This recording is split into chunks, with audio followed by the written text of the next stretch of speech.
Hi, we're here at the SATA SEMA booth 2018, and we're here with Wayne Volkart, who manages our repair department, and we're here with Matt Stevens, who's the general manager for SATA in the UK.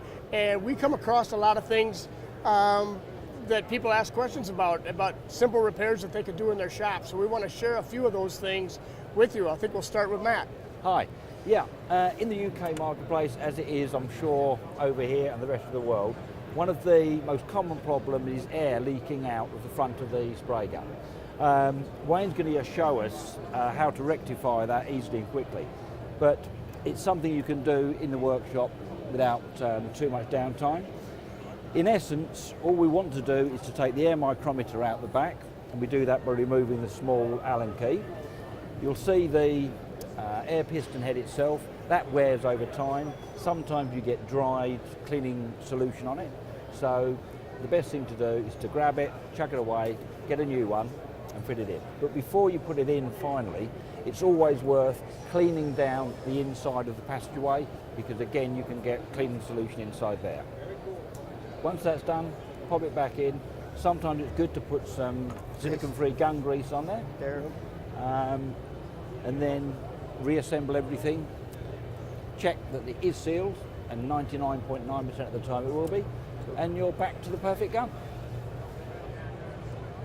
There we go. One other thing, sorry, that I often do in the UK, when a gun comes back for repair, it's sometimes worth connecting the airline, not pulling the trigger, but immersing it in a small amount of water in a bowl, and that gives you, if you're going to get leaks, and then you know where to go to find those leaks. Thanks, Wayne. Yep.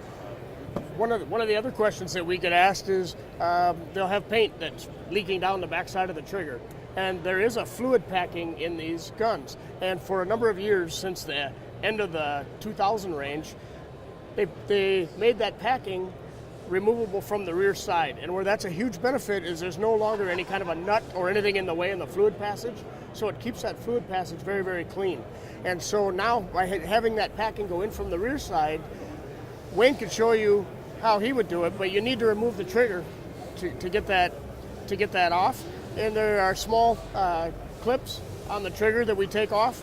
Remove that trigger, and once you've removed that trigger and you've taken the paint needle out of the back of the gun, then you can go ahead with the tool that comes with the spray guns and put it in, and you can remove that packing, and the whole nut assembly comes all the way out right from the back side.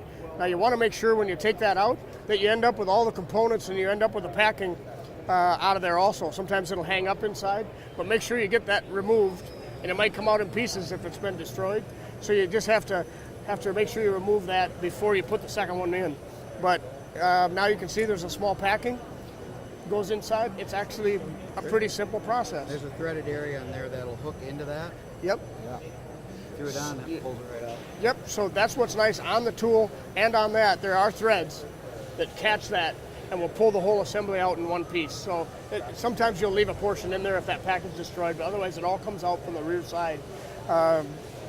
Take a look at it when you pull it out, what order those parts are, and then put them back in the same order. So that's a simple solution that can easily be fixed right in your own shop. The next thing that we want to talk about is air distribution rings.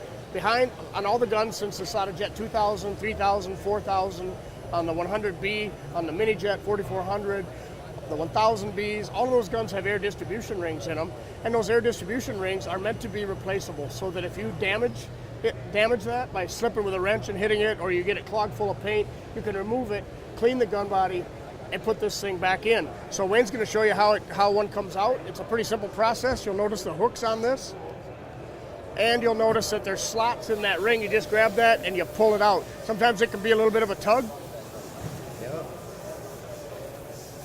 But once that comes out, now where you've put that metal through there, you've put big creases in that air distribution ring, which is the ring that keeps the air in the air passages and separates the fluid passage. So once you've damaged it, you need to put a new one in. And there's a mark on there. There's also a recess that goes into the gun. There's a peg on the back, and there's a mark on that to make sure that you put that mark up at 12 o'clock. And then you push it in, just press it in with your thumbs, tighten your fluid tip, and you're done. Many times what will happen, you'll notice that your fan, maybe when you're turning that fan control, and you'll notice that just does not make very much of an adjustment anymore. And most people think, oh, there must be something wrong with my fan, when in fact it's just that air distribution ring. And you take a look at it and you'll notice it's partially clogged. Just replace it and the problem goes away.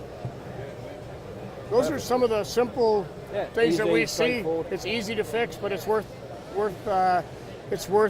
taking a look at your guns and seeing if they're in good shape, and go ahead and do that. Other general maintenance things, that spring inside behind your paint needle, make sure you're putting grease on that, keep that greased. Put grease on that air piston behind the trigger so that functions nice, and that keeps overspray off of that air piston, and it'll keep that air piston packing working a much longer life. Well, thank you guys. Hopefully that answered some questions. Thanks a lot.